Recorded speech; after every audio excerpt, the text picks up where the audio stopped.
Assalamu алейкум, урматтуу достор, арбаңыздар. Эмесе биз кечеги токтогон жерибизден манасыбызды улай берели. Сиздер болсо эфирди бөлүшүп коюуну унутпаңыздар. Биздин көрсөтүүбүзгө жаңы кошулган, жаңы көрүп жаткан адамдар болсо, алардын баарысына эскерте кетели. Биз Манас эпосун майдалап аңгемелештирип айтып жатабыз. Ошентип Ошпурдун колунда Манас малай болуп калды. Ошпурдун козусун кайтарып жүрөт. Ал Ошпур деген койлуу бай эмейле Жакып байдын койчусу экен. Бирок Жакып аны Манаска айтпай, ушул Ошпур деген бай баягы ушунун колунда козу кайтарсаң, акыңа кой берет деп, бирок ичинде тыңысын ушу жерде, тиричилик дегенди билсин деп Манасты малай кылып таштап кетет. Ошпурдун козусун Манас кайтарып жүрүп 40 чилтенге жолугат. 40 чилтен Манаска Кудай жөнүндө кабар берет. Далай сырды көрсөтөт. Ошентип Ошпурдун колунда калат. Бирок баягы Манастын шоктугу бүт ошол жерге да тарайт. Анткени ошол жерде баягы бир 40 чилтенди көрүп, баягы 40 чилтенден аман калган козусун жетелеп чыгып, баягы Чегебай экөө чыгат. Чегебайды дагы 40 чилтен мындан ары атың Чегебай эмес, Куттуу би болот деп, Куттуу би атанып, бул келечекте ушундай бир Кудайды жакшы билген, Кудай сөзүн сүйлөгөн инсан болот деп Манаска кошуп берет. Бул сенин бир чороң болот. Дагы 39 чороң бар. Алардын баары аты бизде жазылуу, аны кезеги келгенде билесиң деп узатат. Андан баягы Куттуу би экөө чыгып, баягы козуну коем, муну союп жейли, курмандык кылалы деп, анан кийин курмандык кылып, баягы козуну союп, бетин шишкебекке даярдап коюп, оттук таппайт дейт. Мындай караса, бир калмак чал 4 танасын жетелеп айдап алып, 4 торпогун айдап алып баратат дейт. Андан Манас оттук бериңизчи деп сураса, ал чал оңураңдап кайра тескерисинче жаман сөздөрдү сүйлөгөндө, баягы атынан алып түшүп, аны жерге көмөлөтө чаап, оттугун тартып, оттугуна кошуп, бычак, балта, баягы курун кошо тартып алып, олжо кылып алат дейт. Баягы таарынып калган, капа болгон, таяк жеген чал Ошпурга арызданып барып, ушундай шок балаңды тыйбайсыңарбы? Бул кандай малай сенин? Малайдын жыргаган экенсиң деп Ошпурга оңураңдап кетет. Дагы бир топто айтат, дагы бир топко айтамын, калмактын баарына арызданамын деп кекенип кетет. Андан башка дагы ошол козу кайтарып жүргөндө 4 бала жолугуп, 4 бала келип Манас менен жанагы Куттуу бийди уралы, бул жака экинчи козу кайтарып келгис кылалы, бул жердин жайытын тартып алалы деп, төртөө тигилерге кызыгып келсе, аларды тескерисинче Манас көмөлөтө чаап, уруп, артынан жигит кылып эшитип алат да, мени төрө дейсиңер, мына козудан союп жейсиңер деп үйүнө жөнөтпөй кондуруп калат. Ал эми анын айылындагы ата энеси баш болуп, бүт баарысы баягы козубузду бөрү алдыбы, балдарыбызды жеп таштадыбы деп түнү менен кабатыр болушуп келсе, Манас аларды эшитип алган. Баягыларды эмне силер үйгө келбейсиңер деп сураса, Манас жөнөтпөй койду. Ушинтип бизди кече кармап алган, ушу конуп каласыңар деп, козу сойдуруп бизге ушинтип жигит кылып эшитип алды деп алар арызданат. Алар Ошпурга келип арызданат.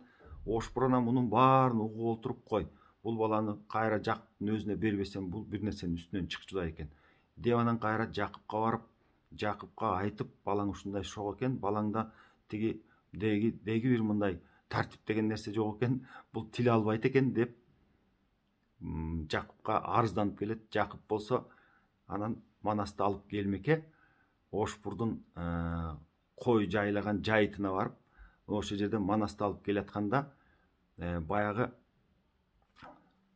Манас уруп койгон аксакал чал неме барып айылына арызданган экен. Айылынан жер коругандар, жер коруган дегеним Жакып ошол жерде калмактардан, ошол жерде бир топ элден жерлерди ижарага алып, ордуна мал берип, баягындай туяк пул төлөп, жайлооуна мал берип, ошол ордуна мал берип, ошол жерге малын батырчу экен. Ошол учурда Жакыптын жылкысы 40 миңге жетиптир. Мына ошолор баарысынын акчасын төлөп, ошол жерге тиги мал туяк акысын, чөп акысын төлөп, жайлоосунун жер акысын төлөп ушинтип жүрчү экен да. Анан ошол жер коруган бир топ кишилер аны угуп алып, кой, баралы да Жакыпты сабайлы малын тартып алалы деп, баягы өчөшүп, кайра келип Жакыпты Манас менен кошуп, Жакыптын жылкычысы Ыйман менен кошуп ороп алып, анан Жакыпты бирөөсү камчы менен чапканда жини келген Манас укурукту алып, анын башын жара чаап, мээсин чыгара чаап өлтүрүп коет.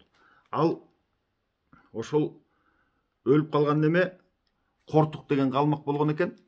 Анын кунун кууйбуз деп, анан калмактар чуулдап, ошол жерде Жакып кейип атат дейт. Балам, бул чекиш болду. Мунун болсо сен өлтүрүп койдуң.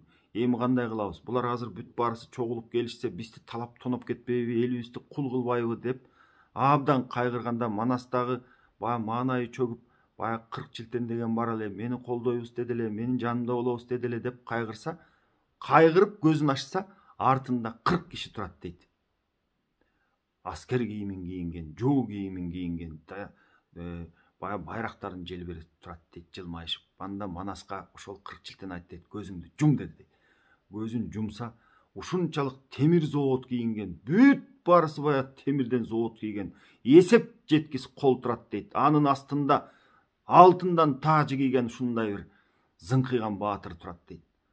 Алардын баарысын көрүп, алардын баарысын сурап, булар кимдер, бул кандай кол десе, бул сенин келечекте сенин колуң ушулар.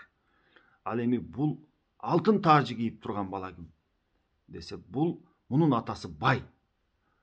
Жакыптын бир тууганы Бай деген болгон.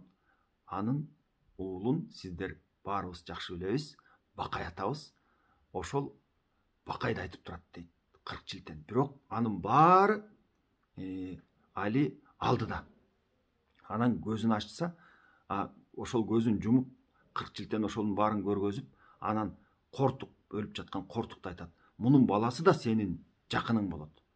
Бул нерсеге эч кайгырбагының, бардык ишиң оңолот деп, анан 40 жылтен кайра жоголот. Ошентип кандай пайда болсо ошондой жоголот. Көзүн ачса, Айталада турат. Жакып атасы болсо качып кеткен. Баягы Ыйман деген жылкычысы болсо, жылкынын арасында жылкыны чогултуп жүрөт. Бир убакта Ыйманды чакырып, бир жерге жылкыны топтотуп, санын сураса, саны 8,5 миң экен. Эми калмак келсе келер, Кортуктун кунун кууса кубар, эми ушул жерден алса жылкы алар деп турса, муну ушул жерге кое туралы дагы Жакыптан кабар алалы. Жакып болсо уруп салып үйүнө жетет. Үйүнө жетип аялына арызданып турат, баягы чыйырдыга. Балаңа жин кирип кетти. Артынан барсам, карабайт, мени укпайт. Баягы калмактын баарын камайт, айылына кубалайт. Мына ушинтип балаң мени укпай бир нерсенин үстүнөн чыга турган болду деп Жакып чыйпыйы чыгып болбойт. Аны уккан чыйырды Жакыпты урушуп, жылкың менен жымыран калгыр, сен байлыгың менен бамыран калгыр, бала деген таштап коюп келе бергениң кандай, бул сенин, келе мен өзүм барам деп, ат карматып минип алып, анан баягы Манасты истеп, ыйлап сыктап жөнөдү. Манасты ошол жылкычы Ыймандын жанынан араң тапты, кыйкырып өкүрүп, Манас эле Манас деп бостоо ыйлап жүрүп. Анда Манас баягы апасын сооротуп, мынча міне ыйлап алгансыз, мынча міне көзүңүздүн баары жаштап алгансыз апа деп экөө келатса, жүрүүгө айланайын, жылкы деген калар, байлык деген табылар, бүт баарысы жерге кирсе, мына Кортук өлүп калыптыр, сени кун кууп келгендер союп кетпесин, өлтүрүп кетпесин, сенин жашың 8'de болсо балам деп айланып кагылып атып үйүнө жетелеп баратса, экөө атчан. Баягы Кортукту алып кетебиз деп дагы 6 калмак бир төө жетелеп келаткан экен. Ошолор келатып тигил Манас менен чыйырдыны көрүп калышат. Манас менен чыйырдыны көрүп, мынау экөөүн кармап алалы эми. Кортуктун өчүн чындап алалы. Экөөүн кармап алып, айылга алып барып кул кылалы. Анан малын да тоноп кетели деп камданып Манастын чылбырынан ала берерде, бирөөсүн ошол Тарбаң деген калмак болгон экен. Манас аны көтөрүп, бир калмакты кармап, Тарбанды урганда, Тарбаны дагы жаны чыгып, ошол жерден өлүптүр. Анан бир эмес 2 өлүп болуп калды эми. Ошентип ыйлап сыктап, баягы чыйырдынын үрөйү учуп, мына эми 2 болду деп эптеп-септеп үйүнө кетишет. Анан ал учурда баягы Жакыпта жөн жатпай кайратына келип, эми таласа талайттыр, тоносо тоноyttур. баягы бүткүл кыргыз ылуу кыргыз балдары каякта жүрөт. Эпте ушул жерге келгенибиз, аман соо калганыбыз, биз да бир кызырлуу жердин балдарыбыз. Кой, чогулбасак болбойт деп баягы түркүнө да айтып, казагына да айтып, бүт бардык туугандарды чогултуп 780-750'нün тегерегинде жигит топтолду дейт. Арыдан бериден баягы туугандар ошол бир атанын балдары, кыргыздын, түрктүн балдарынын баарысы чогулуп 780-750'дей кол болду дейт. Бул жагынан калмактар да чогулушуп, баягы Кортук, Манжуриядан келген калмактардын айыл экен да. Алар Алтайдын ичинде жайгашкан, ушулар Алтай тоосун таянып жашайт экен. Алтайдын ичинде жайгашкан калмактарды чакырып, ал жактан Домбил деген калмак 400, 500, 600 жакын киши менен келип, баягы манжурлук калмактардын баатыры Догон деген болгон экен. Экөө биригип алып сүйлөшүп, Жакыпка чабуул жасайбыз деп, биригип кол менен келатып, баягы Домбил бүт 8,5 миң жылкыны көргөндө эстен таанды дейт. Ошол 8,5'нын баарын айдап жөнөдү дейт. Анан ага тигил манжуралык Жакып менен кошуна жашаган Догон айтып атат дейт. Ай, биз бул экөөнүн кунунун эле алалы. Бул 2,5 мыңдайын, 2 миңдейин алсак жетет бизге. Анан болбосо бу дагы өчөшсө, эртең сен кетип каласың. Бул туугандарынын баарын чогултуп, эртең бул келсе, өлбөйбүзбү? Биз азапты чындап көрбөйбүзбү ошондо десе, баягы Домбил малды көргөндө ач көстөнүп, мунун баарын алабыз. Кунгугандан кийин кууш керек. Болбосо мени эмне чакырдың? Болбосо ушунча жол жүрүп мен сага эмне келдим деп, тигил Догон менен урушуп кетип, анын элин кырып, баягы аял кыздардын баарысын кулдукка алып бараткан жерде жана 40 чилтен айтып атат да, ушулардын баласы, мынагу Кортуктун баласы сага шерик болот деп, Манаска жанагы Манастын көзүнө көрүнгөндө 40 чилтен айтып атпайбы? Ошонун Шакум деген баласы бар экен. Ал Жакыпты көздөй жөнөдү дейт. Мени ушул айылдаш коңшу бололу, бир туугандай бололу. Мен балаңа керек болсо чоро болоюн. Балаңдын артында жигити болоюн керек болсо, биздин элибизди сактап калалы чогуу. Деп кайра Жакып менен тигил Догондун Манжуриядан келген калмактардын колу биригип, тиги Домбил менен чабышып калышты. Мына ушул жерден биз токтой туралы, окуяны эртең кайра улантабыз. Кайрадан көрүшкөнчө аман болуңуздар туугандар.